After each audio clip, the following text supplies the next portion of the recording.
नमस्कार। तो इस बार मॉनसून ने कह सकते हैं सबको चौंका दिया है। हाँ बिल्कुल, तय समय से 9 दिन पहले आ गया। 9 दिन? ये तो मतलब 2020 के बाद पहली बार हुआ है इतनी जल्दी। जी हाँ, तो आज हम इसी पर बात करेंगे। हमारे पास एक लेख है, प्रारंभिक मॉनसून, लाभ और चुनौतियां। इसी के आधार पर समझने की कोशिश करते हैं कि ये जो जल्दी आया मॉनसून है, ये अपने साथ क्या लाया है, क्या फायदे हैं, क्या नुकसान, जैसा लेख में बताया गया है। हाँ, शुरुआत तो मुझे लगता है किसानों के लिए काफी अच्छी खबर है। क्यों? उनको खेतों के लिए पानी वक्त पर मिल गया। हाँ बिल्कुल, किसानों के लिए बहुत राहत की बात है। लेख में इस पर काफी जोर है कि कैसे केरल और महाराष्ट्र के कुछ हिस्सों में जहां मॉनसून पहले पहुंचता है, हाँ, वहां खरीफ फसलों के लिए, जैसे धान है, दालें हैं, उनकी बुवाई के लिए ये टाइमिंग एकदम सही बैठ गई। अच्छा। और लेख में कृषि विशेषज्ञ का भी जिक्र है। उनका मानना है कि अगर आगे भी बारिश बैलेंस रहती है, संतुलित रहती है, तो कुछ इलाकों में पैदावार आप मानिए 5 से 7% तक बढ़ सकती है। अरे वाह, 5 से 7%, ये तो काफी अच्छा आंकड़ा है। हाँ, तो कृषि के लिहाज से देखें तो ये काफी पॉजिटिव शुरुआत है। ये तो बहुत अच्छी बात हुई, लेकिन जैसा होता है अक्सर, हर चीज के 2 पहलू होते हैं, है ना? बिल्कुल। तो लेख सिर्फ फायदों पर ही तो नहीं रुक रहा होगा, कुछ मुश्किलें, कुछ चुनौतियां भी होंगी। हाँ, बिल्कुल है। जहाँ एक तरफ खेतों को पानी मिला है, वहीं दूसरी तरफ लेख ये भी बताता है कि असम और नॉर्थ ईस्ट के कुछ इलाकों में अच्छा, अचानक जो तेज बारिश हुई, उससे बाढ़ आ गई। कहीं-कहीं तो लैंडस्लाइड मतलब भूस्खलन की भी खबरें हैं। ओह, बाढ़ और भूस्खलन भी। जी। और केरल के जो तटीय इलाके हैं, वहां से भी जल भराव, वाटर लॉगिंग की खबरें हैं।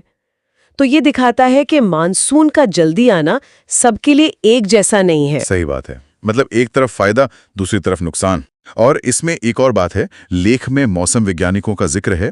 उनके हवाले से ये कहा गया है कि मानसून के आने के समय में ये जो अनियमितता दिख रही है, ये जो ऊपर नीचे हो रहा है, हाँ, ये शायद बड़े क्लाइमेट चेंज, जलवायु परिवर्तन और जो ग्लोबल वेदर पैटर्न बदल रहे हैं, अच्छा, उसका ही एक हिस्सा हो सकता है। ये कोई लोकल घटना भर नहीं, शायद एक बड़े ट्रेंड का इंडिकेशन है। मतलब ये ग्लोबल वार्मिंग और क्लाइमेट चेंज से जुड़ा हुआ मामला हो सकता है। लगता तो यही है, जैसा लेख इशारा कर रहा है। तो ये तो वाकई एक उलझी हुई तस्वीर है। एक तरफ खुशी है, दूसरी तरफ चिंता भी है। अच्छा, आम लोगों के जीवन पर क्या असर पड़ रहा है इसका? लेख में कुछ है इसके बारे में? बारिश, चाय पकौड़े तो होते ही हैं। हाँ, वो पहलू तो है ही। लेख में हल्के पुल्के अंदाज में बताया है कि कैसे शहरों में लोग पहली बारिश एंजॉय कर रहे हैं। हाँ, वो तो है। लेकिन साथ ही वो मुंबई और बेंगलुरु जैसे बड़े शहरों का उदाहरण भी देता है। अच्छा, हाँ, क्या हुआ वहां? कि कैसे अचानक हुई तेज बारिश ने जो म्युनिसिपल कॉर्पोरेशन की तैयारियां होती है मॉनसून से पहले की, हाँ, नालों की सफाई वगैरह। हाँ बिल्कुल, उसकी पोल खोल दी।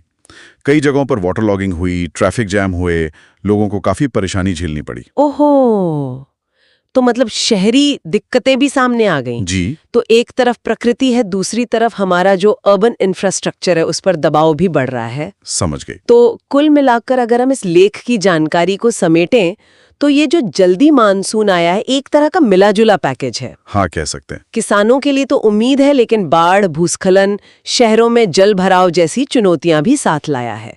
और जैसा आपने कहा, विशेषज्ञ ये भी इशारा कर रहे हैं कि ये शायद क्लाइमेट चेंज का एक बड़ा संकेत है। सही कहा। और ये हमें एक अहम सवाल पर लाकर खड़ा करता है, जिसका इशारा लेख के अंत में भी है। क्या सवाल? कि अगर मानसून के आने जाने का ये पैटर्न वाकई बदल रहा है, जैसा ही लग रहा है, तो भविष्य के लिए हम कितने तैयार हैं? हमारी जो एग्रीकल्चर प्लानिंग है, हमारी शहरों का ड्रेनेज सिस्टम है, हमारी डिजास्टर मैनेजमेंट की जो स्ट्रैटेजीज हैं, हाँ, क्या वो इस बदलती हकीकत, इस नई रियलिटी का सामना करने के लिए काफी हैं? ये तो बहुत जरूरी सवाल है। हाँ, ये एक ऐसा सवाल है जिस पर मुझे लगता है बहुत गंभीरता से सोचने की जरूरत पड़ेगी, क्योंकि इसका असर सिर्फ मौसम पर नहीं बल्कि हमारी पूरी इकोनॉमी, हमारे जीवन शैली सब पर पड़ सकता है। बिल्कुल, ये सोचने वाली बात है कि आगे इसके लिए किस तरह की तैयारी की जरूरत होगी।